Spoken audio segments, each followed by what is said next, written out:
En 1949, un professeur d'économie de Columbia publie un bouquin que personne n'attend. Pas de promesse de devenir riche rapidement, pas de martingale, pas de méthode miracle, pas de promesse d'escroc pour te vendre des trucs qui valent rien. Juste 600 pages qui expliquent, noir sur blanc, pourquoi la majorité des gens perdent de l'argent en bourse et ce qu'il faut faire pour ne pas être dans ce tas-là. Ce livre, c'est L'investisseur intelligent de Benjamin Graham. Un livre devenu classique, une référence dans le domaine de la finance. Même s'il date un peu aujourd'hui, faut savoir que ses enseignements sont toujours d'actualité. Et si je te dis un seul nom, Warren Buffett, l'homme qui a transformé 10 000 dollars en plusieurs dizaines de milliards, Buffett a lu ce livre à 19 ans. Oui, à l'âge où toi tu jouais encore à la PlayStation. Ne me dis pas le contraire. Bref, il l'a relu je ne sais combien de fois depuis. Et il dit, mot pour mot, c'est de loin le meilleur livre sur l'investissement jamais écrit. Aujourd'hui, je te fais le résumé complet. Les concepts clés, la méthode et surtout, ce que tu peux en tirer concrètement pour tes propres investissements, que tu démarres avec 500 euros ou 50 000. Accroche-toi, on attaque du lourd aujourd'hui. Partie 1. Qui était Benjamin Graham et pourquoi l'écouter? Avant de rentrer dans le contenu, il faut que tu comprennes qui parle. Benjamin Graham, c'est pas un influenceur qui a eu un coup de chance sur Internet. C'est pas joueur de casino. C'est le fondateur de ce qu'on appelle le value investing, l'investissement dans la valeur. Il enseignait à Columbia Business School. Et parmi ses élèves, Warren Buffett himself. Oui, oui. Ce qui rend Graham crédible, c'est qu'il a traversé le krach de 1929. Il a vu la bourse s'effondrer de plus de 80%. Il a vu des fortunes disparaître en quelques mois. Et au lieu de fuir les marchés, il a passé le reste de sa carrière à comprendre pourquoi les gens perdent de l'argent et à construire une méthode pour ne pas répéter les mêmes erreurs. L'investisseur intelligent sort en 1949. Il est révisé plusieurs fois jusqu'en 1973. Et la chose folle, c'est qu'aujourd'hui, en 2026, les principes de ce livre restent exactement aussi valables. Parce que Graham ne parle pas de quelle action acheter, il parle de comment penser. Et ça ne se démode pas. Partie 2. Le concept fondateur. Investir contre spéculer. La toute première chose que Graham veut que tu comprennes, c'est la différence entre investir et spéculer. Sa définition, je la trouve géniale de simplicité. Une opération d'investissement est une opération qui, après analyse approfondie, promet la sécurité du capital et un rendement satisfaisant. Les opérations qui ne remplissent pas ces conditions sont spéculatives. Traduction en français courant, si tu achètes une action parce qu'elle va monter, je le sens, sans avoir regardé les comptes de l'entreprise, sans savoir combien elle vaut réellement, tu ne fais pas de l'investissement, tu fais du pari. Et Graham n'est pas contre le fait de parier, hein. Il dit juste « sache ce que tu fais ». Le problème, c'est les gens qui spéculent en pensant qu'ils investissent. Ceux qui achètent une crypto ou une action mime parce que ça buzz sur Twitter et qui se persuadent que c'est une stratégie.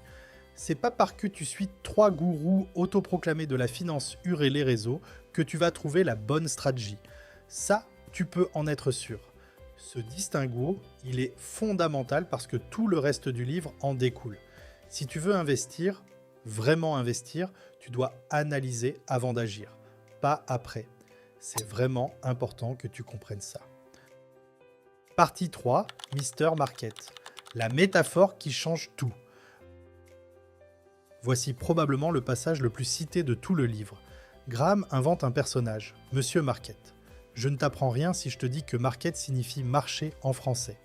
Imagine que tu as un associé dans une entreprise et que ce type, Monsieur Market, se pointe tous les jours devant ta porte pour te proposer un prix, soit pour racheter ta part, soit pour te vendre la sienne.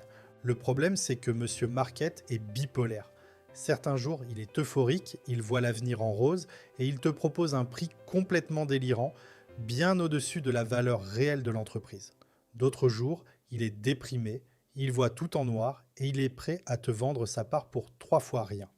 La grande question que pose Graham, c'est est-ce que tu es obligé de suivre l'humeur de Monsieur Market?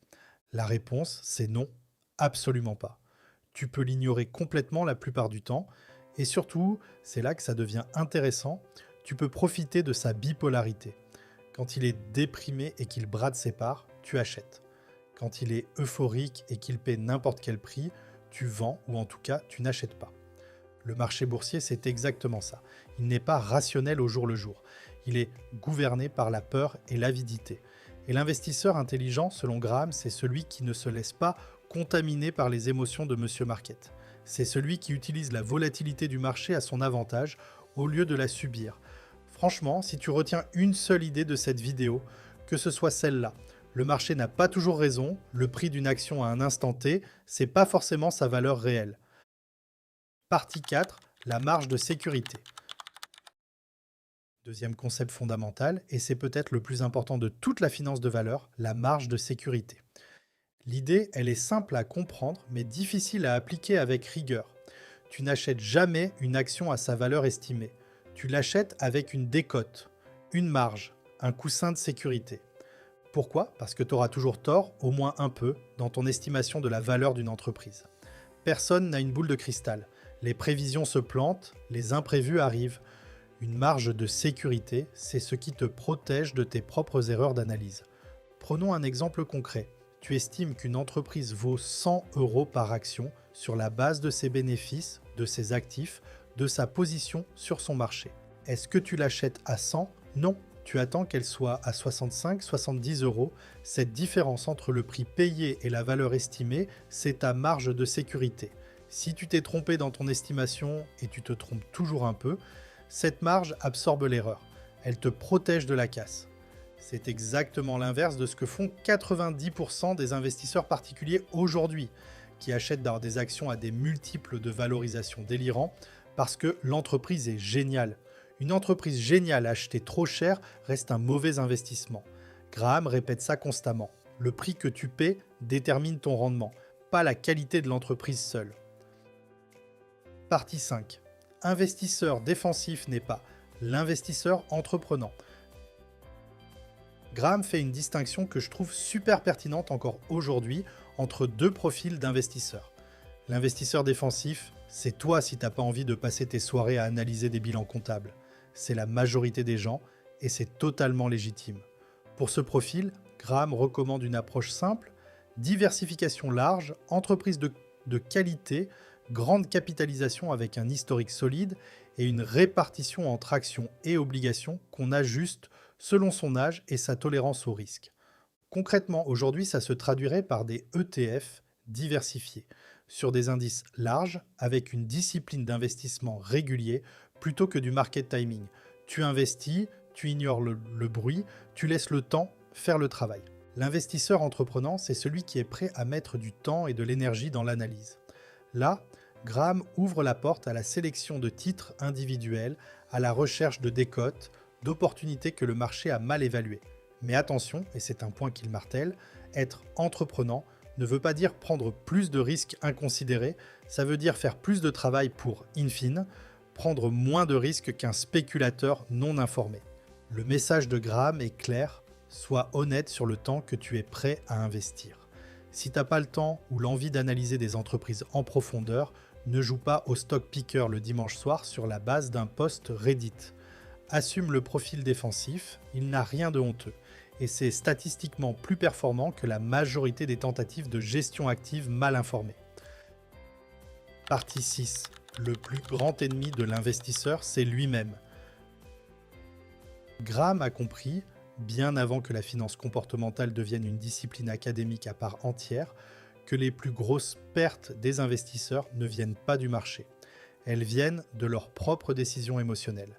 Acheter dans l'euphorie au sommet, vendre dans la panique au creux, suivre la foule au pire moment possible. Le livre insiste énormément là-dessus. Ta plus grande bataille, c'est contre toi-même, pas contre le marché. Contre l'impulsion d'acheter parce que tout le monde en parle, contre la panique de vendre parce que ça a chuté de 20% en une semaine. Graham donne une méthode pour ça. Avoir un plan, avoir une méthode d'analyse claire et s'y tenir, précisément parce que dans les moments de stress ou d'euphorie, ton cerveau va te pousser à faire l'inverse de ce qu'il faut faire. C'est exactement pour ça d'ailleurs que la discipline compte plus que l'intelligence en investissement. Des gens brillants se ruinent en bourse parce qu'ils n'ont aucune discipline émotionnelle. Et des gens sans formation financière particulière s'enrichissent tranquillement en suivant une méthode simple avec constance sur des décennies. Partie 7, ce que tu peux en faire concrètement aujourd'hui. Bon, maintenant, la question que tu te poses sûrement, qu'est-ce que je fais de tout ça concrètement en 2026? Premièrement, arrête de confondre investir et spéculer. Pose-toi la question honnêtement à chaque décision. Est-ce que j'ai analysé ou est-ce que je parie? Deuxièmement, intègre le réflexe Monsieur Market. Quand tout le monde panique et que les marchés chutent, c'est souvent le moment d'être intéressé, pas apeuré. Quand tout le monde est euphorique et que les valorisations s'envolent, c'est le moment d'être prudent, pas euphorique toi-même. Troisièmement, applique une marge de sécurité dans toutes tes décisions financières, pas seulement en bourse. N'achète jamais au prix maximum que tu peux te permettre. Garde toujours une marge de manœuvre. Quatrièmement, sois honnête sur ton profil. Si tu n'as pas envie ou pas le temps d'analyser des entreprises en détail, une stratégie d'ETF diversifié et régulier, c'est non seulement acceptable, c'est probablement plus intelligent que de jouer au trader amateur. Et cinquièmement, le plus dur, travaille ta discipline émotionnelle. C'est pas un livre, une vidéo ou une formation qui va faire ce travail à ta place. Mais au moins, maintenant, tu sais où est le vrai combat. Maintenant, passons à la conclusion. L'investisseur intelligent n'est pas un livre qui te donne des tickers à acheter. C'est un livre qui te donne une façon de penser. Et c'est précisément pour ça qu'il a traversé 75 ans sans prendre une ride, pendant que 99% des livres de finance de la même époque sont aujourd'hui complètement oubliés.